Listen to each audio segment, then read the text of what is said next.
Big news for Realmwalkers in Nightingale. Their biggest update to date, Realms Rebuilt, is hopefully coming very soon. There's a big devlog with all the details, hinting and teasing at new maps, showing off the new progression system, tripling the amount that you can build, whole swathe of new weapons, new magic and more, but it does come with a downside. It does look like Nightingale is somewhat going to experience a wipe, but with a crucial difference. You can carry on playing your worlds right now, but all this new stuff, you're going to need a new character and a new playthrough. Looks like it's pretty necessary to get new players and returning players to jump back into the realms. Will it work? I hope so.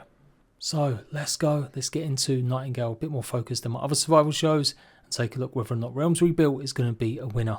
I think it is. So I've got a few hours experience with this. They were asking for feedback, which I provided. I didn't get as much time as I wanted, but certainly it's like night and day. I can't really go into the details just yet, but when I do, absolutely you'll hear my honest opinion. But yeah, it's absolutely a great improvement. I always thought that Nightingale was doing well with its updates, but this is really pushing it to another level, the improvements. No one likes a smug dickhead who's going to sit here and say, oh, it's part of early access, wipes happen. But it kind of is true. When you buy into early access titles, it's usually a big warning that things may happen like this. And if it's going to mean a long-term improvement to the game, then I'm always usually going to back it. You can take a look at the Steam stat numbers now. Barely more than maybe 400 or 500 playing at best from 47,000 or whatever it was. No, player numbers aren't everything, but in a game focused around co-op, even if it has got offline modes now, it still does matter, and I'm guessing they still need people to obviously play the game rather than maybe only 300 to 500 max. They've done a ton of work with their updates. I'm actually really pleased with what they've done, but it just obviously hasn't still managed to create enough buzz or hit the right spot in terms of progression, and all that feedback they received about maybe the onboarding experience and just the general first hours of playing the game, and maybe even the mid game as well, just weren't good enough. But tripling the build limit, that's got to be a nice sweetener, right? Obviously this has been worked on for a while. They knew that limits weren't great, but it is coming as part of this fresh brand new Realms Rebuilt, having a huge amount more which we'll cover. So they've been working a lot on this, and the big part of it is the progression tree. In the current system, you run around, you gain quests, and you basically complete them to get recipes to unlock new gear, crafting and more. Other than that, you also then have to go and buy it from different traders scattered all across the realms. In theory, it's good, and it was meant to promote that you explore the realms. You get used to the system of spinning up a realm that you want to make either easy, hard, different types of biomes, different types of enemies, and perks and bonuses. But in reality, it became a bit of a chore that you'd have to go to maybe like 20 different traders to get maybe the full set of gear eventually, and then have to grind for basically essence in them worlds to go ahead and buy. So now they're adding the good old fabled tech tree. Nothing revolutionary, nothing groundbreaking, but certainly in the terms of where they're going with Nightingale, it is going to be better. You'll simply use essence that you can gain either via quest still or missions, and with this you'll be able to go ahead and unlock your tools, your gear and new items, with the tiers remaining still, tier 1, tier 2 and tier 3. You can see why this change had to be made. Simply shoehorning this into the old game and having it both run with players that have worlds built on going to visit traders. What happens to them traders then? They become redundant. So absolutely needed a progression kind of reset. It's definitely much simpler by looks of things in the picture. Like I said, I can't give too many details just yet, but as soon as I'm able to, of course, I'll be showing you and talking about my experiences. And blatantly, I didn't really get enough time to review things properly. Definitely going to be doing that in the future whenever this update launches. So essence is still a currency that you're going to need, and you still will need the different tiers to go ahead and unlock more advanced items. So while big things are changing, the core essence of the game is there. Get it? Core essence? It does look like though they don't want you just simply cheesing stuff a bit too easy and ploughing all through the unlocks. Certain resources won't give you essence anymore. So no more plant fiber, rocks and sticks and getting like 2 million essence in the bank. What they really want you doing is actually exploring and taking advantage of the beautiful POIs that they've always had in the game and seem to be improving even more. Quests and challenges to reach essence goals while reducing the overall grind. So more details on that are going to come in the next vlog. This is split into two, basically giving the future of Nightingale. But either way, I think it's a good move. So, augmentations, it was in theory amazing. Instead of just having one crafting bench to craft everything and maybe having a few decor pieces, all your decorations actually mattered. They gave augmentations, they gave buffs to the weapons and stuff that you craft, and some of them, or most of them, unlocked specific recipes only, and that you had to carefully place around your base to go ahead and get that item. But it became untenable because there was just simply too many. You spent way too much time in menus, pissing about, trying to work out which one's going to give you buffs. Some would give you the same buffs, some would be the same unlocks, and trying to just get hold of a weapon or piece of armor that you want became an absolute ball ache. In theory, it was a great idea to really make functional use of decorative items, but in reality, it just became too bloated. That doesn't mean augmentations are going away and they won't have any uses. Instead, they're now going to give you buffs when you craft. And that's always kind of been the case, but it was kind of lost in translation a lot of the time, with it not really highlighting or showing enough, unless you're really careful about what you're using, especially when you take into factors the actual resources that you're crafting.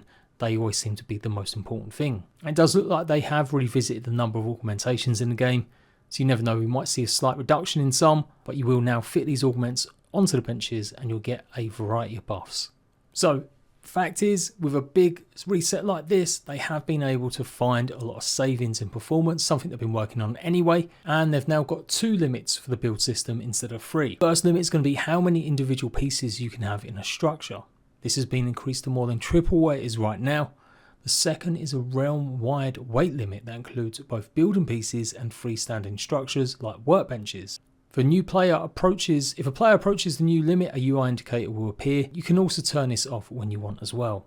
With so much detail in the build pieces, again, so much of it was kind of lost because players got exasperated they weren't able to build giant, massive villages and towns that they wanted. I've got to say, it's a shame it's taken this long to get this implemented. I think this would have gone a long way to keeping the builder brigade a bit happier, but at least it's arriving now. And the promises of, triple the amount that you used to sound pretty good. So with this realms resetting, they are adding brand new maps, new points of interest, and basically a whole more ton of new stuff. You will be able to save your current respite realm and use them in offline mode, but as I said, this update will be part, and you'll no longer be able to go ahead and get any content for it in the future. Still be able to claim your Twitch drops in the future as well. Just simply go to your Realms Rebuilt update after it's launched and click on your rewards and it should be there. Now, I'm not going to lie, I think it's always better to maybe get the bad news out of the way first. Undoubtedly, there is going to be a small proportion of players in Nightingale right now that are unhappy with resetting their progress. And as much as I love the game, as much as I've tried supporting it as much as possible because I think it's got so much potential, the fact is numbers don't lie. Can't have a game that had 47,000 people at launch, 21,000 a month after its launch, drop down to below 400 and really expect that game to carry on actually fulfilling that potential. It needs to get player base increase. They've had a bunch of updates. They seemingly have tried their best to iterate and add lots of things that people wanted, and it has all been great stuff. I've been fully supportive of it. The last update I pronounced that Nightingale was really great now. But for sure, now I've seen the other side, I think it truly is going to be even greater. I speak to Inflection quite a bit. I know for a fact this isn't something they've thought of lightly, and certainly isn't something they would do if they really thought they could avoid it. But you think about the development time it takes to repurpose systems just to keep pretty much only maybe 500 or 600 people happy overall, compared to the thousands that you could potentially reach by making the whole experience easier and better, then there's a clear reason why you're going to wipe progress. I guess the bad news was kind of sandwiched in between the good, as they are highlighting some more pictures of that Regency set, inspired by Georgian architectural fashion with some Italian inspiration. Yeah, it looks cool. Also, with the update, they are going to be adding brand new weapons and magic, including a bow. These look pretty ornate. I'm guessing this is going to be one of the more upgraded ones.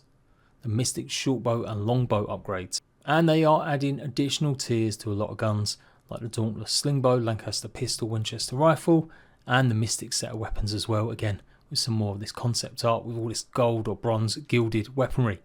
Bit gauche for me, but yeah, you get the idea. It looks pretty good. They also add in a brand new pistol, the Colt pistol, and they've got new magic like Immolation, a powerful fireball, or even attacking enemies with fish missiles. This is going to be the new site of power. Yeah, it definitely looks interesting. These statues look pretty epic. This is an indicator of what to expect with the new maps and the new ways that we're going to be playing. I'm totally down. So pretty good stuff. As I said, the next blog is going to be talking about the realms, creatures, POI and more. and I'm guessing next week we'll receive some news about when exactly this is all going to take place.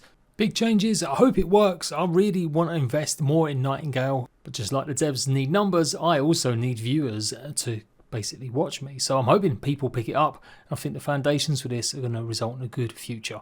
I get it, yes, you've wasted a lot of time just gathering resources and harvesting, but this new experience will give you better long-term playability rather than just basically hoarding all them sources and resources and not really doing much with them.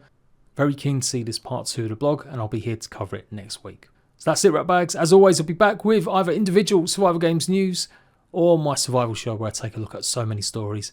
I'm glad I kept this one separate. I'll be giving you the lowdown, like I said, in the future about anything else to do with Nightingale, and I'll be all over the new update. So until next time, Ratbags, laters.